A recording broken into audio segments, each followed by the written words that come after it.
Welcome sa aking channel. I'm Jelian from Jelian Tutorial. Kung bago ka pa lang sa aking channel, tingin naman dyan na subscribe.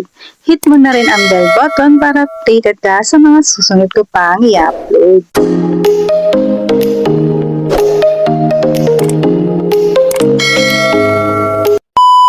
Hello mga ka-jelly, for today's video, product reviews muna ang person. So dito, nag-check out nga kami nito, vegetable chips. Ayan, sinarin ko siya sa lagayan, pero bawas na to kasi kinain na nga ng mga bata.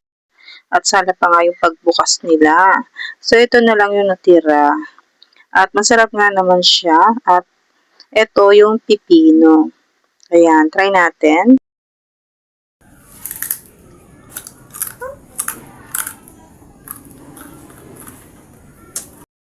So, yung kinig nyo ba ang paglapang ng person? So, kain po tayo. Ayan. At ito naman ay kalabasa. Itong kalabasa ay matamis siya para sa akin. So, ito. So, yan. Malutong din siya. And then, try naman natin itong isa. So, yan.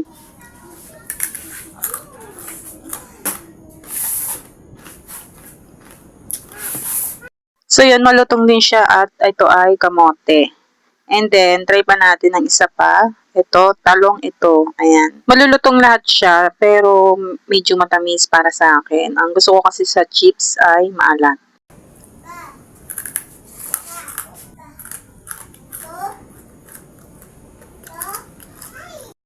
So, yun, malutong din ang talong na ito.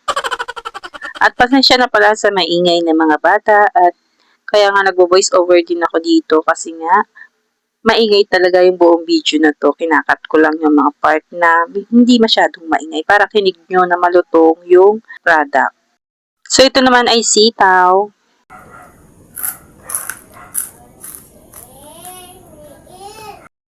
So, yan, malutong din itong sitaw na to at masarap naman siya.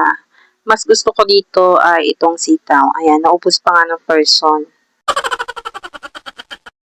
So, yun ang aking dito, panlasa sa mga bawat pinakita ko sa inyo ay lasa naman niya. For example, yung sitaw, lasang sitaw nga naman, hindi nagbago ang lasa.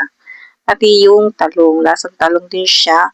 Ang pinagkaiba lang ay naging malutong kasi nga vegetable chips na siya.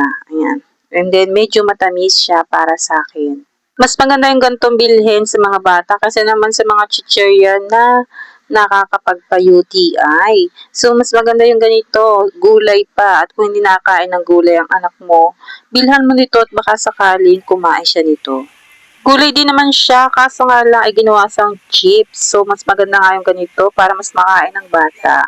Ayan, nagugustuhan nila yung ganitong pagkain. At baka yung mga anak or pamangkin nyo din ay magustuhan ito.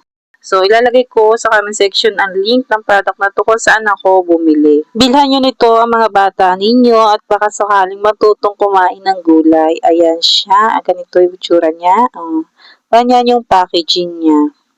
So, yan, nakalagay naman dyan yung mga ingredients na ginamit. Pwede nyo basahin yung mga ingredients na ginamit dyan sa packaging na yan. At ito pala ay chinek out ko po sa TikTok. So, yung link na ilalagay ko sa comment section ay madadirect po kayo sa TikTok. So, kakaunti na nga ang laman nito kasi nga kinain na ng mga bata. Ito siya. Sila na nga din na nagbukas dyan kaya mali yung pagka-open. So, ganito nga ay tsura nila. Ayan, ito ay sitaw at ito naman ay talong. Ayan. And then, ito naman, langka ito. Ayan, masarap din itong langka. Lalo na kung mahilig kayo sa langka, ay masarap talaga ito para sa inyo. Ito naman ay kalabasa. So, yan. Ito ay matamis para sa akin, itong kalabasa. So, marami pa diyang wala kasi nga nakain na ng mga bata. Wala dyan yung saging at saka itong pipino na ubos na. At saka itong kulay red na to. So, hindi ko alam kung anong tawag dyan. At basta nasarapan yung mga bata dyan at baka magustuhan din ng mga anak at pamangkin nyo. Kaya i-check out nyo na. Ilalagay ko yung link nito sa comment section para ma-direct kayo sa seller na binilhan ko. So, yun lang ang aking review sa product na to. Masarap siya at gusto ng mga bata. Medyo matamis sa panlasa ko.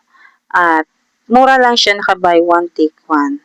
maganda rin ang packaging. At kung anong lasa nga, halimbawa, kung anong lasa ng gulay, hindi pa rin nagbago. Ang pinagkaiba lang, naging, malutong. Kasi ginawa siyang chips. Ayan.